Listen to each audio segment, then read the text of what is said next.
নবীজি বললেন, মুআজ, আলা আদুল্লুকা আলা আবওয়াবিল খাইর, আমি কি তোমাকে কল্যাণের দরজা সমূহের কথা বলবো না? নবীজির সাহাবা মুআজ বলেন, হুজুর বলেন। আল্লাহ নবী বললেন, কল্যাণের দরজা হলো তিনটা। এক নাম্বার আস-সাওমু জুন্নাহ, কল্যাণের এক নাম্বার দরজা হলো রোজা।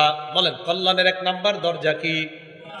দুই নাম্বার আস-সাদাকাতু তুতফিউল খাতিআ কামা ইউতফিউল মাউন নার, সদকা গুনাহ এমন ভাবে মিটিয়ে দেয়, পানি আগুনকে যেমন নিভায় দেয়, সদকা গুনাহকে এমন ভাবে নস্যাৎ করে দেয়। এক নাম্বার রোজা, দুই নাম্বার সদকা, তিন নাম্বার সালাতুর রাজুলি মিন জাওফিল লাইল, রাতের বেলায় তাহাজ্জুদের নামাজ পড়া। জোরে বলেন, রাতে কি নামাজ পড়া?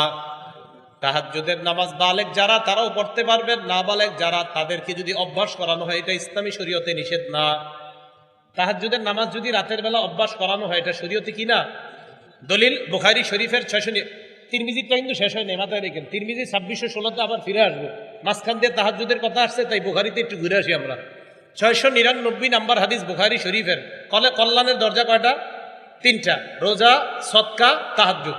এখন তাহাজ্জুদ বালেগরাও পড়তে পারবেন, না বালেগরা যদি চায় তারা পড়তে পারবে, অভ্যাস করানো যাবে। 3টা, 3:30 যদি তাদেরকে উঠানো হয়, এটা কোনো অমানবিক হবে না। এটা তাদেরকে যদি অভ্যাস করানো হয়, এটা জায়েজ আছে। সহিহ বুখারী 699 নাম্বার হাদিসের বর্ণনা। এই হাদিসের মধ্যে আসছে, আব্দুল্লাহ ইবনে আব্বাস রাদিয়াল্লাহু তাআলা আনহুমা বলেন, কুনতু মা রাসূলিল্লাহি সাল্লাল্লাহু আলাইহি ওয়াসাল্লাম বিতু ইনদা খালাতি মাইমুনা রাদিয়াল্লাহু তাআলা আনহা, আমি আমার খালা মাইমুনা রাদিয়াল্লাহু তাআলা আনহার বাসায় রাত্রি যাপন করলাম। রাতের বেলা আমার খালার বাসায় ছিলাম। হাত্তা ইদান তাসাফাল লাইল, রাত্রি যখন অর্ধেক হয়, আমি দেখলাম আল্লাহ নবী দাঁড়াইলেন। দাঁড়ানোর পর আল্লাহ নবী তাহাজ্জুদের নামাজের মধ্যে দাঁড়ায়। কোথায় দাঁড়াইছে? তাহাজ্জুদের নামাজে দাঁড়ানোর পর কুনতু আন ইয়াসারিহি, আমি নবীর বাম পাশে দাঁড়াইলাম। কোন পাশে দাঁড়াইছে? ফাখাযা বিরাসি, নবী আমার মাথা ধরলেন। ধরার পর আকামানি আন ইয়ামিনিহি, আল্লাহ নবী আমাকে তার ডান পাশে দাঁড় করাইলেন। আমি বাম পাশে দাঁড়াইলাম, নবী আমাকে এনে ডান পাশে দাঁড় করাইলেন। আমাকে ডান পাশে দাঁড় করানোর পর রাসূল আকরাম সাল্লাল্লাহু আলাইহি সাল্লামের সাথে আমি তাহাজ্জুদের নামাজ পড়লাম। আপনাদের প্রশ্ন হবে, হুজুর আব্দুল্লাহ ইবনে আব্বাস যে তখন ছোট মানুষ ছিল, এটার দলিল কি? হাদিসে আসছে আব্দুল্লাহ ইবনে আব্বাসের বর্ণনা, কিন্তু উনি যে ছোট ছিল, এটার দলিল কি? এটার দলিল হলো মুসনাদে আহমদ 3437 নাম্বার হাদিসের বর্ণনা। আব্দুল্লাহ ইবনে আব্বাস রাদিয়াল্লাহু তাআলা আনহু বলেন, আমি যেদিন নবীর সাথে তাহাজ্জুদের নামাজ পড়েছিলাম, ওয়া আনা ইয়াউমা ইজিন ইবনু 10 সিনিনা, তখন আমার বয়স ছিল 10। সুবহানাল্লাহ। কত ছিল বয়স? তাহলে শিশু তাহাজ্জুদ পড়ানোর অভ্যাস করা, এটা দলিল আছে না নাই? আছে। এখন কথা হলো, শিশু ওই টাইমে তাহাজ্জুদ পড়লে লাভ কি? সহিহ বুখারীর 1145 নাম্বার হাদিসে আছে, আরো অনেকগুলো হাদিসের মধ্যে আছে। রাসূল আকরাম সাল্লাল্লাহু আলাইহি সাল্লাম বলেন, রাতের 1/3 ইয়ানজিলু রাব্বুনা তাবারাকা ওয়া তাআলা ইলাস সামাঈদ দুনিয়া ফি কুল্লি লাইলা, প্রত্যেক রাতের 1/3 যখন হয়, তখন আল্লাহ প্রত্যেক রাতে প্রথম আসমানে আসে বান্দাকে শুধু দেওয়ার জন্য। আল্লাহ আসার পর বলে, মাইয়াদউনি ফা আস্তাজিব আলা, আমার কাছে কে দোয়া করবে, আমাকে কে ডাকবে, আমি তার ডাকে সাড়া দিব। ওমাইয়াস আলুনি ফা উতিয়া, কে আমার কাছে প্রার্থনা করবে, আমি তার প্রার্থনা মঞ্জুর করব। ওমাইয়াস তাগফিরুনি ফা আগফিরালা, কে আমার কাছে দোয়া করবে, আমি তার দোয়া কবুল করব। একটা বাচ্চা সবক দিতে পারে 1 পৃষ্ঠা, তার বন্ধুরা দেয় 4 পৃষ্ঠা। ওস্তাদ বলল, তুই তো 1 পৃষ্ঠার বেশি পারস না, রাত্রে 3:30 যেহেতু ওঠোস, তখন আল্লাহরে বল, আল্লাহ আমি তো আমার বন্ধুদের মতো সবক দিতে পারি না, বাবু তুমিও আমাকে 4 পৃষ্ঠা দেওয়ার মতো মেধা যোগ্যতা দিয়ে দাও। এই অভ্যাস যদি কোনো বাচ্চাকে করানো হয়, এটা কি খুব সমস্যা? সবাই বলেন খুব সমস্যা। এবার আছেন 7 সবক বা আমুক্তা। 7 সবক বা আমুক্তা। আমুক্তা বা 7 সবক হলো ওস্তাদকে শোনায় পড়া, পিছনের পড়াটা বিকালবেলা শোনায়, এটার নাম আমুক্তা। সবকের পড়াটা শোনায়, এটার নাম 7 সবক। প্রশ্ন হলো, এইভাবে কোরআন অন্যকে শোনা আর অন্যকে শোনানো, এটা দলিল হাদিসে আছে কিনা? যদি হাদিসে না থাকে, আমিও আর কারণে কোনোদিন কোরআন শোনাবো না, আর যদি হাদিসে থাকে তো আমিও শোনাবো, অন্যটাও শুনবো। কি বলেন? সহিহ বুখারী 4964 নাম্বার হাদিসের বর্ণনা। এই হাদিসের মধ্যে আসছে, রাসূল আকরাম সাল্লাল্লাহু আলাইহি সাল্লাম তার সাহাবা উবাই ইবনে কাবকে বলেন, উবাই, ইন্নাল্লাহা আমারানি আন আকরা আলাইকা, উবাই আল্লাহ আমারে আদেশ করছে আমি যেন তোমাকে কোরআন পড়ে শোনাই। উবাই, আল্লাহ আমাকে আদেশ করছে আমি যেন তোমাকে কি পড়ে শোনাই? উবাই ইবনে কাব বললেন, আল্লাহু সাম্মানি লাকা ইয়া রাসূলুল্লাহ। হুজুর, আল্লাহ কি আমার নামটা নিছে আপনার কাছে? সুবহানাল্লাহ। হুজুর, আল্লাহ কি আমার নাম নিয়ে বলছে? নবীজি বললেন, আল্লাহু সাম্মাকালি, আল্লাহ তোমার নামটা নিয়ে বলছে আমি যেন তোমার কাছে আমার কোরআন তেলাওয়াত শোনায়া দেই। তাহলে কোরআন শোনানোর দলিল আছে?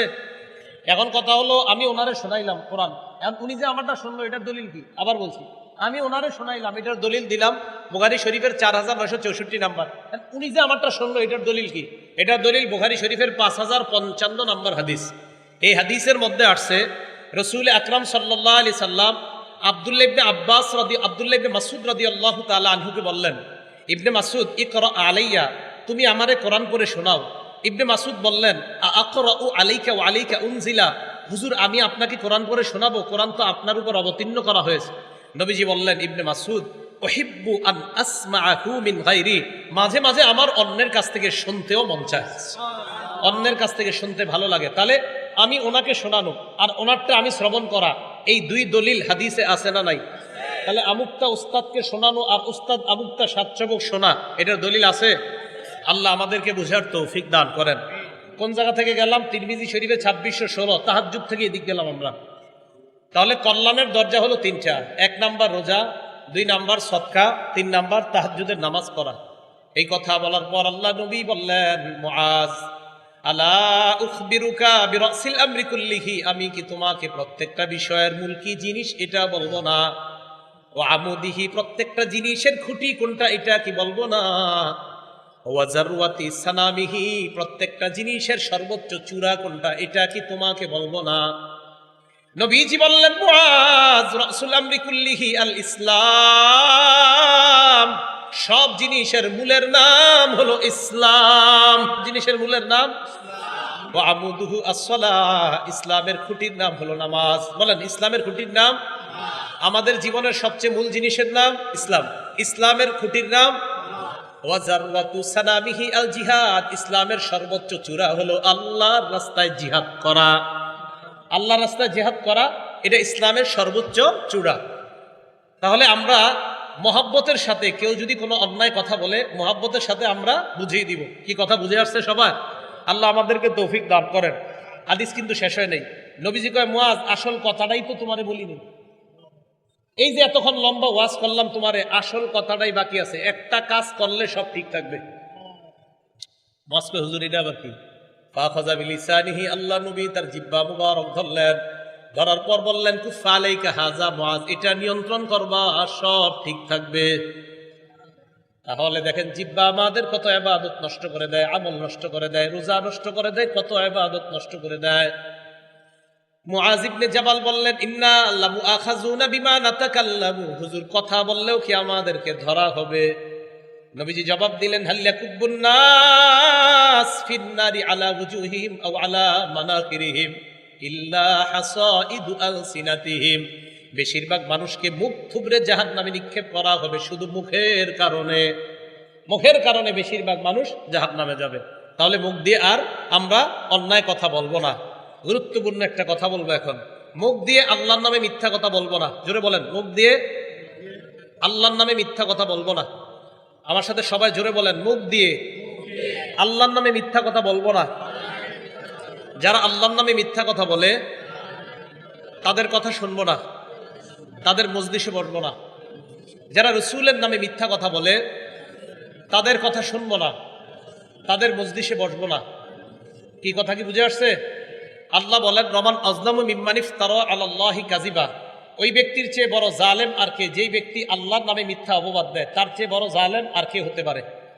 রাসূল সাল্লাল্লাহু আলাইহি সাল্লামের নামে মিথ্যা কথা যে ব্যক্তি বলবে, সহিহ বুখারী 109 নম্বর হাদিস, এই হাদিসের মধ্যে আসছে, ক্বালা রাসূলুল্লাহি সাল্লাল্লাহু আলাইহি ওয়াসাল্লাম, আল্লাহ নবী বলেন, মাইয়াকুল আলাইয়া মা লাম আকুল ফালইয়াতাবাওয়া মাকআদাহু মিনান নার, যেই ব্যক্তি আমার নামে এমন কথা বলে যেই কথা আমি বলি নাই, ওই ব্যক্তি যেন তার ঠিকানা জাহান্নামে বানায় নেয়।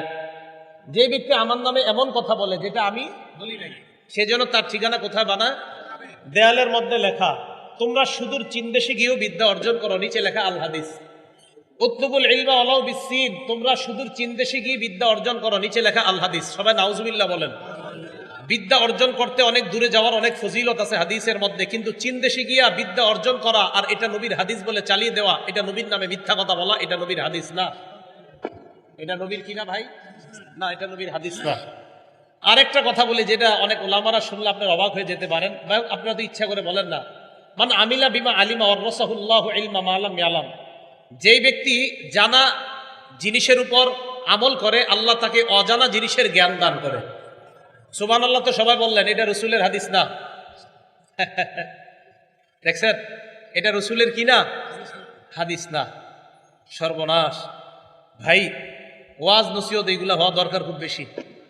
আমার রসুলের নামে মিথ্যা কথা বলা, হ্যাঁ, আপনি আল্লাহ রসুল সাল্লাল্লাহু আলাইহি সাল্লামের মিথ্যা কথা বলা যাবে না। এটা রসুলের হাদিস না, এটা রসুলের বাণী না।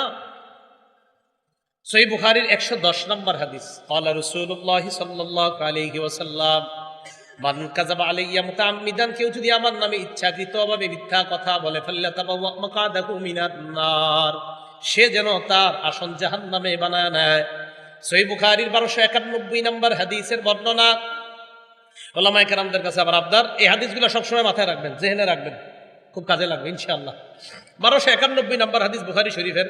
বুখারীর সিরিয়ালগুলো আপনারা মিলাইবেন ফাথুল বারী অনুযায়ী, মোট হাদিস সংখ্যা হবে 7563টা। আর মুসলিমের যে হাদিসগুলো বলি এগুলো মিলাবেন আমাদের মাদ্রাসার পাঠ্যপুস্তক অনুসারে আন্তর্জাতিক নাম্বার, মোট হাদিস হবে 3033টা, যদি মুসলিমের হাদিস বলি আমি। এখন রসুল আকরাম সাল্লাল্লাহু আলাইহি সাল্লাম বুখারী শরীফের 1291 নম্বর হাদিসে বলে, ইন্না কাযিবান আলাইয়া লাইসা কাযিবিন আলা আহাদ, আমার নামে মিথ্যা বলা আর তোমাদের কারো নামে মিথ্যা বলা এক না। তোমাদের নামে মিথ্যা বলাও অপরাধ, আমি নবীর নামে মিথ্যা বলা এটা ভয়ঙ্কর অপরাধ। তাহলে রসুলের নামে মিথ্যা বলা আর সাধারণ কারো নামে মিথ্যা বলা এক না, অপরাধের মধ্যে ব্যবধান আছে, ব্যবধান আছে। মুসলিম শরীফের 1 নম্বর হাদিস, একদম পৃষ্ঠাটা খুললেই প্রথম হাদিসটা, মুসলিম শরীফ খুললেই প্রথম হাদিস, এই হাদিসের মধ্যে আসছে, ক্বালা রাসূলুল্লাহ সাল্লাল্লাহু আলাইহি ওয়াসাল্লাম লা তাকযিবু আলাইয়া, আল্লাহর নবী বলেন আমার নামে মিথ্যা কথা বলবা না। ফাইন্নাহু মান ইয়াকযিব আলাইয়া ইয়ালিজিন নার, কেউ যদি আমার নামে মিথ্যা কথা বলে সে সোজা জাহান্নামে যাবে। হয়ে যাবে, আমার নামে মিথ্যা বললে কোথায় যাবে? জাহান্নামে।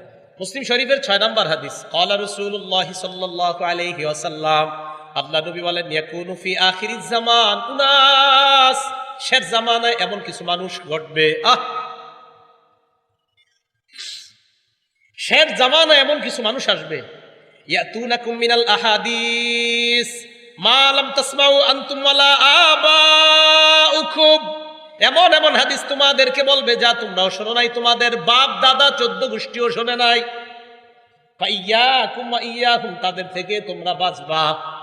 মুহাব্বতের সাথে বলি, রাসূল সাল্লাল্লাহু আলাইহি সাল্লামের নামে মিথ্যা কথা বলা যাবে না। আমি আমার হাবিবকে সবচেয়ে বেশি ভালোবাসি, তাই হাবিবের নামে মিথ্যা আমি সইতে পারি না। আমরা আমাদের নবীকে বেশি ভালোবাসি, তাই নবীর নামে মিথ্যা আমরা সইতে পারি না। আমরা আমাদের নবীকে বেশি ভালোবাসি, তাই নবীর নামে মিথ্যা আমরা কোনো মুসলমান এটা সইতে পারবো না, কারণ নবীকে আমরা জীবনের চাইতে সবচেয়ে বেশি ভালোবাসি। তো রাসূল আকরাম সাল্লাল্লাহু আলাইহি সাল্লাম বলেন, শেষ জামানায় এমন কিছু মানুষ আসবে যারা তোমাদেরকে এমন বর্ণনা শোনাবে আমার নামে যা তোমরাও শোনো নাই, তোমাদের বাপ দাদারাও শোনে নাই, তোমরা তাদের থেকে বাঁচবা। মুসলিম শরীফের 7 নম্বর হাদিসে আছে, নবীজি বলেন ইয়াকুনু ফি আখিরিজ জামান দাজ্জালুনা কাজ্জাবুন, শেষ জামানায় দাজ্জালের আবির্ভাব ঘটবে। ইয়াতুনাকুম মিনাল আহাদিস বিমা লাম তাসমাউ আনতুম ওয়ালা আবাউকুম, এরা তোমাদেরকে এমন বর্ণনা শোনাবে, আমার নামে হাদিস চালিয়ে দিবে যা তোমরা শোনো নাই, তোমাদের বাপ দাদারা শোনে নাই। ফাইয়াকুম ওয়া ইয়াহুম, তাদের থেকে বাঁচো। লা ইউদিল্লুনাকুম, তারা যেন তোমাদেরকে পথভ্রষ্ট করতে না পারে। ওয়ালা ইয়াফতিনুনাকুম, তারা যেন তোমাদেরকে ফিতনায় ফেলতে না পারে। প্রিয় মুসলমান ভাইয়েরা, আমাকে আপনারা এখানে নিয়ে এসেছেন, দায়িত্ব থেকে বলে গেলাম মুখটাকে খুব নিয়ন্ত্রণ রাখা, কথা সংক্ষেপে বলা, যতটুকু বলতে পারা কল্যাণ কথা বলা, আল্লাহর কোরআন আর রসুলের হাদিস থেকে বলতে পারলে কিছু কথা বলা, না পারলে চুপ থাকার চেষ্টা করা। আল্লাহ আমাদেরকে বুঝার আমল করার তৌফিক দান করেন। তাহলে এই মুখ দিয়ে আমরা কি করব? বলেন আমার সাথে, জিকির করব। বলেন সবাই, বলেন কি করব? করেন সুবহানাল্লাহ, আলহামদুলিল্লাহ, লা ইলাহা ইল্লাল্লাহ, আল্লাহু আকবার, আবু হুরায়রা রাদিয়াল্লাহু তাআলা গাছ লাগাইতেছে, গাছ। আবু হুরায়রা রাদিয়াল্লাহু তাআলা পাশ দিয়ে নবীজি যাইতেছে। নবীজি কয়, মাল্লাযী তাগলিসু ইয়া আবা হুরায়রা, আবু হুরায়রা কি করো, কি রোপণ করো? কয়, হুজুর গিরাসান লি, একটা গাছ লাগাই। নবীজি বললেন, আলা আদুল্লুকা আলা গিরাসিন খায়রিন লাকা মিন হাযা, এই গাছের চাইতে কি উত্তম গাছের কথা বলবো না? জি হুজুর বলেন। নবীজি বললেন, কুল, তুমি বলো, আমরাও বলি, সুবহানাল্লাহ, আলহামদুলিল্লাহ, লা ইলাহা ইল্লাল্লাহ, আল্লাহু আকবার। লঞ্চে বসা, গাড়িতে বসা, জ্যামে আছেন, ফেসবুকটা চালায়েন না, ইউটিউবটা চালায়েন না, সুবহানাল্লাহ, আলহামদুলিল্লাহ, লা ইলাহা ইল্লাল্লাহ, আল্লাহু আকবার।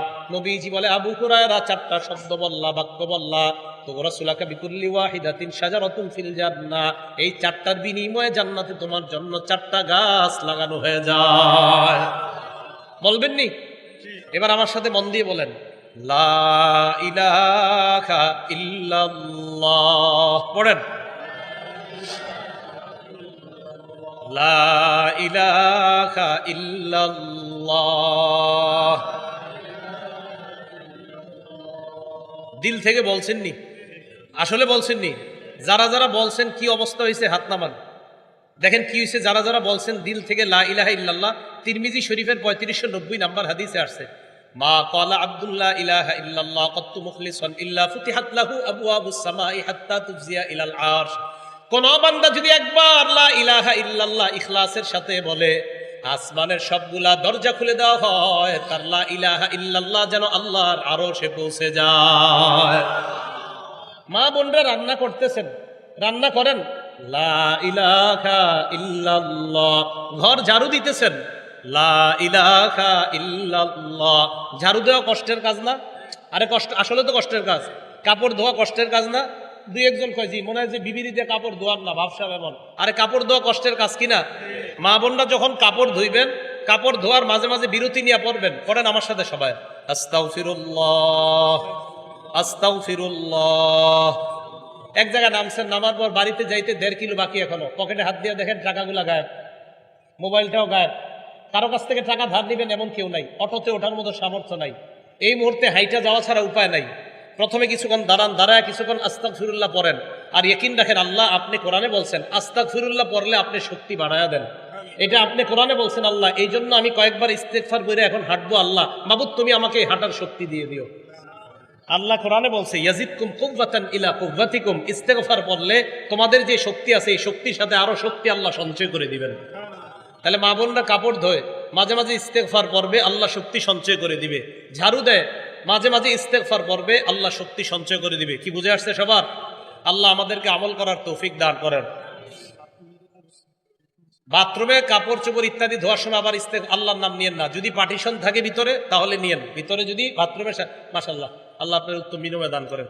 যদি গোসলখানার মধ্যে বাথরুমের সাথে গোসলখানা অ্যাটাচ থাকে, মাঝখানে যদি পর্দা পার্টিশন না থাকে, সেখানে আল্লাহর নাম নিবেন না, পার্টিশন একটু দিয়ে। আর বাথরুমগুলো এমন করেন কেন আপনারা? সুন্দরভাবে বানান যাতে বিসমিল্লাহ বলা যায়, আস্তাগফিরুল্লাহ পড়া যায়। এই জন্য তাহলে মা বোনরা যদি বাথরুমে গোসলখানায় কাপড় ধোন, কি করবেন? বাইরে এসে 10 বার আস্তাগফিরুল্লাহ পড়া পরে আবার গিয়ে শুরু করবেন ধোয়া। বাইরে আসবেন, ইস্তেগফার 10 বার পড়ে শক্তি সঞ্চয় করবেন, পরে আবার গিয়ে কাপড় ধোয়া শুরু করবেন। প্রিয় চাঁদপুরের মুসলমান ভাইয়েরা, আপনাদের এদিকে আমি প্রথম আসলাম। সামনে থেকে মনে রাখবেন, আমি মঞ্চে বসার আগে ইউটিউবার একটাও রাখবেন না। আজকে অনেক কথা বলতাম আমি আরো কোরআন সুন্নাহ থেকে, শুধু ওনাদের কারণে বলিনি। বললেই মানে কোরআন সুন্নাহ থেকে বলতাম, কারণ আমি কিচ্ছু বলতাম না, আরো অনেক কিছু আসছিল বলার জন্য। এদের কারণে আপনারা মারুন। আমি সত্যি বলছি, কারণ এমন এমন কথা আমি বলতে চাই কোরআন সুন্নাহ থেকেই বলবো। না না না না, হয়েছে, আমি তো আলোচনা শেষ, আর বন্ধ না। তো যাই হোক, আপনারা পরবর্তীতে এইগুলা আমার যদি এদিকে আসি কোথাও, বা আমি বলছিলাম এদেরকে সপ্তাহে একদিন, এখন আর সপ্তাহে একদিনও না, ভিডিও টোটাল নিষেধ। আমার ভিডিও করা টোটাল নিষেধ। আমি কাজ করতে চাই, ইনশাল্লাহ আমি কাজ করব। এটা না থাকলে আমি কাজ করতে পারবো খুব বেশি ইনশাল্লাহ। এটার কারণে এখন চারদিক থেকে আমার কাজ সংকুচিত হয়ে যাচ্ছে। এদিকটার থেকে নিষেধ আসতেছে, এদিক থেকে নিষেধ, সামনে থেকে নিষেধ, পিছন থেকে নিষেধ। এগুলা ছাড়া আমি আগে যে কি পরিমাণ কাজ করতাম আপনাদের এটা খবরও নাই। গত 9 বছর আমি কাজ করি, কিন্তু ওই কাজ ছিল অনেক বেশি। যে এখন আপনারা চিনছেন ঠিক, কিন্তু আমার কাজের গতি কমে গেছে। আগের মতো কাজ করতে পারতেন। কেন? বিভিন্ন জায়গা থেকে আপনার ফোন আসে, এটা নিষেধ, ওটা নিষেধ, এইগুলোর কারণে। আমার সাথে অমুকের ছবি লাগাই দেয়, অমুকের ছবি লাগাই দেয়। আরে ভাই, আর উনি তো ওই আলোচনা করে শোনে না, ওনার বিরুদ্ধে আমি বলছি না, শোনেও না, তো ভাবে কি এটা দিয়ে আমি ওনার বিরুদ্ধে বলছি? এখন তো ওনার বিরুদ্ধে বলিনি। আপনার আমার কোনো বয়ানে পাবেন না যে আমি কারণ আমি পর্যন্ত কিছু বলছি। হ্যাঁ, আমি কোরআনের একটা কথা বলি, হাদিসের একটা কথা বলি। হ্যাঁ, ওই অপরাধ হয়তো আপনার মধ্যে আছে, আমার মধ্যে আছে, এটা হতে পারে। এমন ওনারা কি করে, ওই অপরাধী কোনো ব্যক্তি থাকলে এরা এনে লাগাই দেখেন। হ্যাঁ, এই জন্য ক্ষতি হয়ে যাচ্ছে, শত্রুতা তৈরি হয়ে যাচ্ছে। তো আল্লাহ আমাদেরকে বোঝার তৌফিক দান করেন, যে কথাগুলো বললাম শুনলাম আমল করার তৌফিক দান করেন। মাহফিল শুরু থেকে শেষ পর্যন্ত একটা ভুল হয়েছে, এদিক দিয়ে বাচ্চারা চিল্লাচিল্লি করছে। আচ্ছা দেখ, বলে নিচ্ছি, সামনের দিকে যখন আসবো আমার আলোচনায় শুরু থেকে শেষ পর্যন্ত আমি কথা বলি সংক্ষেপে, কিন্তু কোনো আওয়াজ হবে না। আমি চাইবো আপনাদেরকে কিছু রসদ দিয়ে যাইতে, কিন্তু আশেপাশে কিচ্ছু হবে না, কারণ আমরা একটা ক্লাসে বসবো। ক্লাসে বসার পর কোনো আওয়াজ হবে না। এদের বাচ্চারা বারবার আলোচনা করতে আওয়াজ করতেছিল। এখানে কোরআন ওয়াজ মানিন আগের জীবন আমাদের ভুলে যেতে হবে। আগে যা যা হইতো, যে আমরা এই জায়গায় বসছি, বসার পর ওমুকে একটা টান দিবে, একটা গল্প বলবে, আর কতক্ষণ কানবো না, এই যুগ শেষ হয়ে গেছে। এখন আমরা বসবো এই নিয়তে, এখানে কোরআন সুন্নাহর কিছু কথা শিখবো, বাস। তাহলে আশেপাশে আওয়াজ হবে না, এই পরিবেশটা তৈরি করা। আল্লাহ আমল করার তৌফিক দান করেন। আমিন ওয়া আখিরু দাওয়ানা আনিল হামদুলিল্লাহি রাব্বিল আলামিন। ভাই ইউটিউবার ভাই, মেহরবানি করে আর ইউটিউবে ভিডিও করবেন না। আমি আগামী ঘোষণা না দেওয়া পর্যন্ত ইউটিউব ভিডিও আপাতত করবেন না, আমার উস্তাদদের নিষেধ। উস্তাদরা বলছে তুমি বন্ধ করে দেবে এগুলা, বাস আর করবেন না। বলছিলাম সপ্তাহে একদিন করবেন, এটা আপনাদের কারণে এটাও আর নাই, এখন টোটাল নিষেধ। আল্লাহুম্মা সাল্লি আলা মুহাম্মাদ ওয়া আলা আলি মুহাম্মাদ কামা সাল্লাইতা আলা ইব্রাহিম ওয়া আলা আলি ইব্রাহিম ইন্নাকা হামিদুম মাজিদ। আল্লাহুম্মা বারিক আলা মুহাম্মাদ ওয়া আলা আলি মুহাম্মাদ কামা বারাকতা আলা ইব্রাহিম ওয়া আলা আলি ইব্রাহিম ইন্নাকা হামিদুম মাজিদ। আলহামদুলিল্লাহি রাব্বিল আলামিন, আল আকিবাতু লিল মুত্তাকিন, والصلاة والسلام على سيد الأنبياء والمرسلين وعلى آله وأصحابه أجمعين. ربنا ظلمنا أنفسنا وإن لم تغفر لنا وترحمنا لنكونن من الخاسرين. رب ارحمهما كما ربياني صغيرا. মাবুদ মেহেরবান মাওলা আল্লাহ, আল্লাহ চাঁদপুরের মুসলমান ভাইদেরকে নিয়ে, আল্লাহ পর্দার আড়ালের বোনদেরকে নিয়ে আপনার শাহী দরবারে হাত তুলছি মাওলা। আল্লাহ মেহেরবানি করে আজকে আমাদের এই মজলিসটাকে আল্লাহ আপনার হাবিবের যে দর্শ হইতো, এই দর্শ হিসাবে আপনি কবুল করে নেন। আল্লাহ কোরআন হাদিসের দর্শ হিসাবে মজলিসকে কবুল করে নেন। আল্লাহ আপনার কাছে ফরিয়াদ, আমাদের জীবনের সব গুনাহ খাতাগুলা মাফ করে দেন। আজকে হাফেজে কোরআন যারা হয়েছে আল্লাহ, তাদের মাথায় পাগড়ি পরিয়ে দেওয়া হয়েছে। তাদের মাথায় যখন পাগড়ি বাঁধা হচ্ছিল আল্লাহ, আপনার নবীর বাণী বারবার মনে পড়তেছিল, দুনিয়াতে হাফেজরা সম্মানিত, আখেরাতে তাদের মা বাবাও কত বড় সম্মানিত হবে। আল্লাহ আল্লাহ আমাদেরকে এই বুঝ সকলকে দান করে দেন, ঘরে ঘরে হাফেজে কোরআন তৈরি করে দেন। আল্লাহ যারা কোরআন হেফজ করেছে মুখস্থ রাখার তৌফিক দান করে দেন। আজকে যারা পাগড়ি নিয়েছে আল্লাহ সকলকে আব্দুল্লাহ ইবনে আব্বাসের মতো বানায়া দেন, আব্দুল্লাহ ইবনে মাসউদ রাদিয়াল্লাহু তাআলা আনহুর মতো বড় আলেম বানায়া দেন। আল্লাহ আমাদের বাংলাদেশের যুগ শ্রেষ্ঠ মুহাদ্দিস তৈরি করে দেন। যে ছাত্ররা পাগড়ি নিছে আল্লাহ প্রত্যেকটাকে আপনি বড় মুহাদ্দিস মুফতি বানায়া দেন। আল্লাহ অনেক মানুষ দরকার আমাদের দেশে, কোরআন বলার মতো হাদিস বলার মতো অনেক মানুষের প্রয়োজন। আল্লাহ মেহেরবানি করে ইমাম খতিবদেরকে যোগ্যতা দিয়ে দেন। সমস্ত খতিবদের জবানকে আপনি আল্লাহ আপনার হাবিব মিম্বারে যেভাবে ভাষণ দিতেন তাদের জবানগুলাকে ওই জবান বানায়া দেন। সাহাবাদের জবান সব খতিবদেরকে দিয়ে দেন। আল্লাহ কোরআন সুন্নাহ আল্লাহ এমন ভাবে যেন উপস্থাপন করতে পারে যেইভাবে সাহাবারা করতেন, আল্লাহ ওইভাবে সবাইকে উপস্থাপনের তৌফিক দিয়ে দেন। আল্লাহ প্রত্যেকটা মিম্বর সমাজ বিপ্লবের হাতিয়ার বানায়া দেন। আল্লাহ আমাদের দোয়া আপনি কবুল করে নেন। আল্লাহ যাদের সাথে আজকে বসলাম তাদের সাথে আবার জান্নাতে দেখা করায়া দিয়েন। আল্লাহ আমাদের দোয়া আপনি কবুল করে নেন। আল্লাহ সহিহ সালেমে নিরাপদে যেন ঢাকা পৌঁছতে পারি তৌফিক দান করেন। আল্লাহ মার্কাজুল কোরআন, কোরআনের মার্কাজ এই মাদ্রাসাকে আপনি কবুল করে নেন। আল্লাহ এই মাদ্রাসাকে কোরআনের মার্কাজ হিসাবে কবুল করে নেন। আল্লাহ যে ছেলেগুলো হাফেজে কোরআন হয়েছে প্রত্যেককে আপনি বড় আলেম মুহাদ্দিস মুফতি ফকিহ হিসাবে কবুল করে নেন।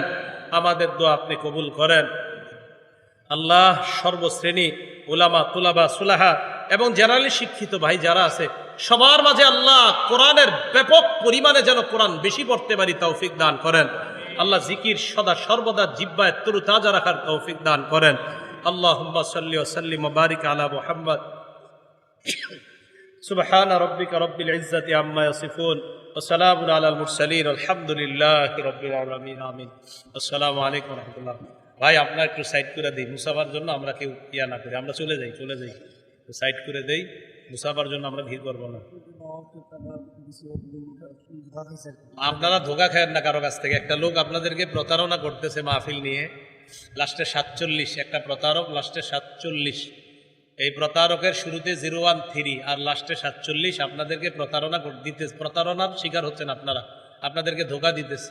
এই বাটপার প্রতারকের ব্যাপারে সাবধান থাকবেন। আমি নতুন কোনো মাহফিল নিচ্ছি না, আর সামনে নিব কিনা এটারও নিশ্চয়তা নাই। আপাতত এটা ঘোষণা, নতুন কোনো মাহফিল আমি ভবিষ্যতে নিচ্ছি না।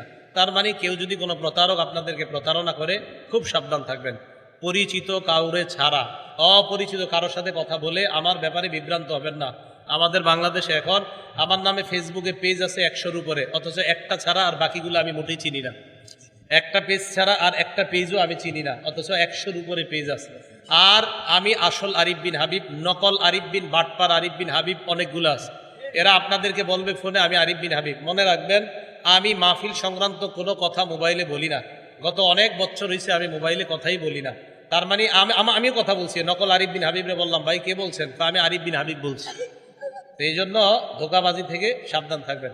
আল্লাহ আপনাদের সকলকে প্রতারণা থেকে বেঁচে থাকার তৌফিক দান করেন।